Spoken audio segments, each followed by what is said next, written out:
Hello, dear listeners, and welcome back to Book Summary 5, the 5-Minute Summary channel. I'm Sammy, your host, and today we're diving into the third book in the absolutely unhinged genre-breaking series by MattDinniman, the Dungeon Anarchist's Cookbook.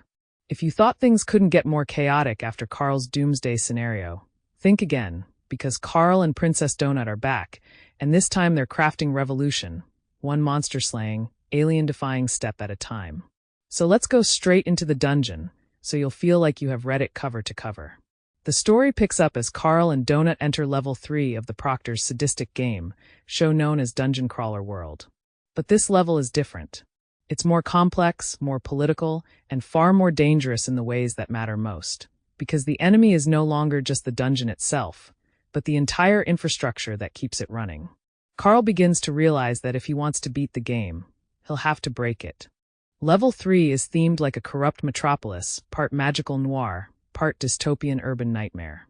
It's filled with guilds, syndicates, underground markets, and player politics. The enemies aren't just monsters anymore.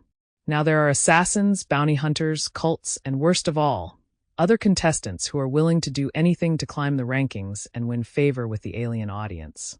Carl becomes a reluctant celebrity within the game. Viewers across the galaxy are obsessed with him, and the Proctors are keeping a very close eye on his growing influence. But Carl's not playing by their rules anymore. He starts experimenting with the system's mechanics, looking for ways to exploit and destabilize it. Hence the title.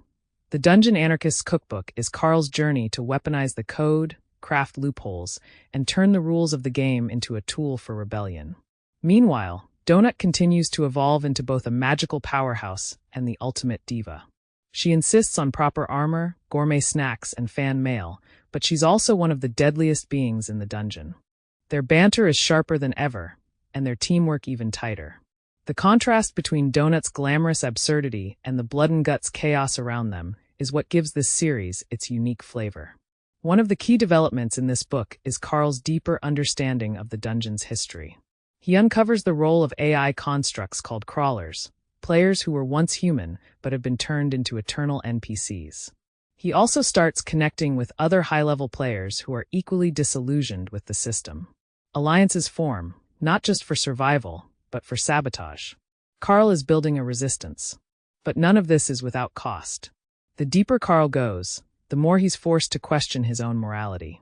Is he becoming the very thing he's fighting against? Can you truly resist a system that's designed to adapt and absorb your rebellion? And what happens when your revolution becomes part of the entertainment? The book's climax is a wild, unpredictable sequence of hacks, explosions, betrayals, and one jaw-dropping decision that reshapes the dungeon landscape entirely. Carl unleashes a move so audacious, so game-breaking, that even the Proctors can't ignore it.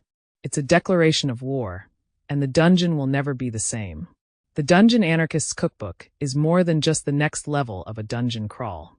It's a turning point in the series. It's where Carl stops surviving and starts fighting back. It's where satire and sci-fi crash headfirst into revolution.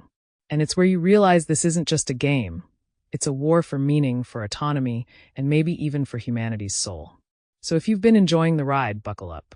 Because Carl just lit the fuse, and everything's about to explode. Thanks for tuning in to Book Summary 5, the 5-Minute Summary channel. If you enjoyed this summary, and you're rooting for the cat with claws, the crawler with a conscience, and a full-on dungeon uprising, don't forget to subscribe, like, and share with your friends. Until next time, happy reading.